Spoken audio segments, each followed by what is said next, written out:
নমস্কার বন্ধুরা, মঞ্জুশ্রী কিচেন চ্যানেলে সবাইকে স্বাগত। আজ আমি আপনাদের জন্য নিয়ে এসেছি একেবারে ঘরোয়া স্বাদের বাঙালি ভেজ থালি। সহজ কিছু উপকরণে তৈরি এই থালির প্রতিটি পদ ভাতের সঙ্গে দারুণ লাগে। তাহলে চলুন একে একে সব রান্না শুরু করা যাক। প্রথমে বানিয়ে নিচ্ছি বিউলির ডাল। ডাল ভালো করে ধুয়ে সেদ্ধ করে নিন। এবার কড়াইয়ে সর্ষের তেল গরম করে শুকনো লঙ্কা, 5 ফোড়ন আর 1 চিমটি হিং ফোড়ন দিন।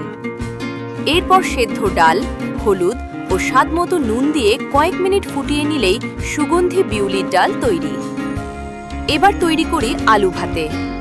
গরম সর্ষের তেলে শুকনো লঙ্কা হালকা করে ভেজে নিন। তারপর সেদ্ধ আলুর সঙ্গে ভাজা শুকনো লঙ্কা, পেঁয়াজ কুচি, নুন আর সর্ষের তেল দিয়ে ভালো করে মেখে নিলেই তৈরি সহজ অথচ অসাধারণ স্বাদের আলু ভাতে। এরপর বানাচ্ছি আলু পোস্ত। কড়াইয়ে সর্ষের তেল গরম করে আলু হালকা ভেজে নিন। নুন ও সামান্য হলুদ দিয়ে একটু নেড়ে পোস্ত বাটা আর চেরা কাঁচা লঙ্কা মিশিয়ে দিন। অল্প গরম জল দিয়ে ঢেকে আলু সেদ্ধ হওয়া পর্যন্ত রান্না করুন। মাখা মাখা হয়ে এলে সামান্য কাঁচা সর্ষের তেল আর কাঁচা লঙ্কা ছড়িয়ে নামিয়ে নিন। এবার বানিয়ে নিচ্ছি বড়ি দিয়ে নিরামিষ মিক্সড ভেজিটেবল। প্রথমে বড়ি সোনালি করে ভেজে তুলে রাখুন। একই তেলে আলু, পটল ও বেগুন হালকা ভেজে নিন। এরপর তেজপাতা আর জিরের ফোড়ন দিয়ে আদা বাটা ও টমেটো দিয়ে কষে নিন। তারপর হলুদ, জিরে গুঁড়ো, ধনে গুঁড়ো ও লঙ্কা গুঁড়ো দিয়ে ভালোভাবে মশলা কষিয়ে নিন।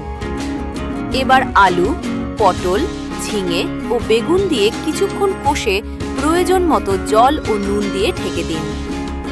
সবজি সেদ্ধ হয়ে এলে ভাজা বড়ি দিয়ে আরও কয়েক মিনিট ফুটিয়ে নিন।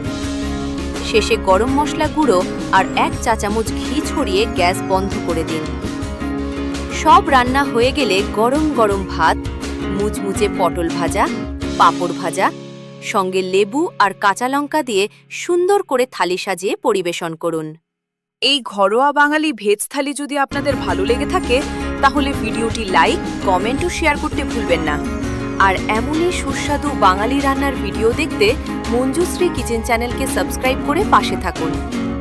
আবার দেখা হবে নতুন আরেকটি রেসিপি নিয়ে। সবাই ভালো থাকবেন। ধন্যবাদ।